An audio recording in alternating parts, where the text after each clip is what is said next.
is my desire to honor you, Lord, with all my heart I worship you.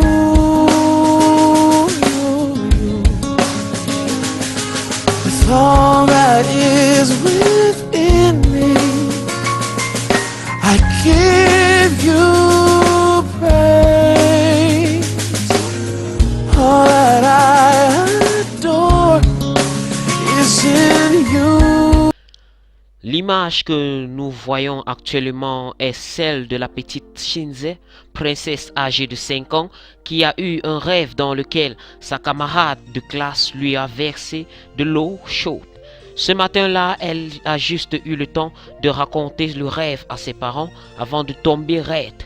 Paralysée, ne pouvant ni manger, ni parler, ni faire un mouvement quelconque. Bref, incapable d'effectuer un petit quelconque mouvement. Son cou était incapable de maintenir sa tête qui restait toujours basculée en arrière. Les parents sont allés d'hôpitaux en hôpitaux à la recherche de la solution, mais sans succès, puisque les examens médicaux ne trouvaient aucune maladie, aucune anomalie. Cependant, la petite princesse était en train de mourir à l'observation des médecins. L'ayant mis sur de divers traitements qui ne donnaient aucune suite, les médecins l'ont renvoyé à la maison, attendant le jour de sa mort. Les parents entreprirent alors d'aller de marabout en marabout, mais sans suite. C'est dans cette situation désespérée qu'ils rencontraient une chrétienne de la chapelle Humanité chrétienne qui les invita à rencontrer l'homme de Dieu, le révérend docteur Jean Bassémi. L'homme de Dieu pria pour la petite fille mourante. Au même moment, elle a commencé à avaler du lait. Le jour suivant, son cou devint normal et une semaine plus tard, la petite princesse était totalement guérie, pouvant manger, parler, jouer, bouger comme toute petite fille de son âge, à la gloire de notre Seigneur Jésus-Christ. Dans cette vidéo suivante, nous pouvons voir notre petite Shinze princesse revenir avec sa mère 2 dimanches plus tard pour témoigner les bienfaits de Dieu dans leur vie. Nous rendons grâce à Dieu pour cela.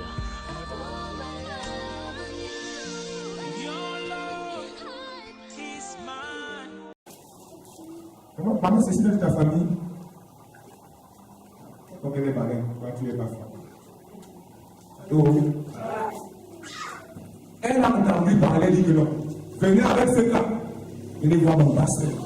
Le fait que disait que venez voir le Dieu qui agit au travers de mon pasteur. Et vous savez ce que son mari lui a dit? Quand la gendarmerie va venir t'arrêter, je ne veux pas qu'on t'arrête chez moi. Parce que le cas de cet enfant dont on parlait, qui a dépassé tout le monde, l'hôpital a envoyé, cet enfant va mourir. Et maintenant tu dis qu'on est avec dans votre église. Quand on va arrêter de ton pasteur, les gens de ton église et toi-même, je ne veux pas qu'on vienne te trouver chez moi. Allô? Tu ne savais pas qu'elle faisait face aux difficultés à cause de cela. Elle dit, oh, moi j'ai invité, c'est ce qu'elle disait, oh, moi j'ai dit qu'on vient voir l'homme de Dieu. Je crois qu'on ne va pas m'arrêter, mais si on m'arrête même, oh. Alléluia. Mais parce que nous avons un Dieu qui honore les paroles de ses serviteurs. Ce matin, princesse est en train de marcher.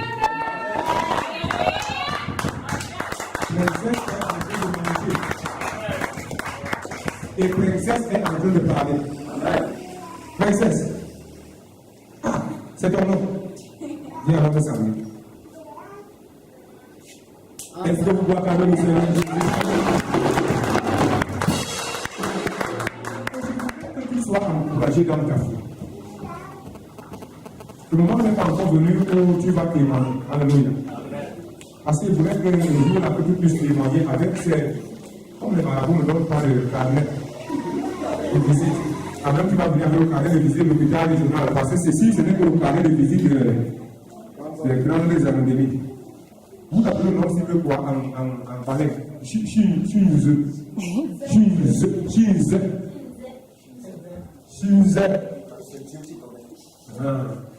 C'est Dieu qui connaît. C'est Dieu qui connaît son histoire, ce n'est pas le marabout. Alléluia.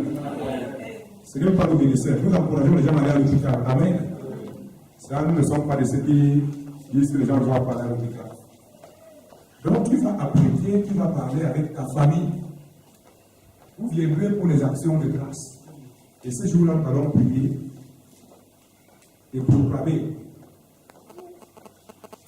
une autre série de proclamations dans la vie de cet enfant et dans la vie de la famille. Alléluia. Mais si je t'ai fait venir, c'est pour attirer votre attention et notre attention à nous tous. Que les problèmes des autres doivent nous concerner.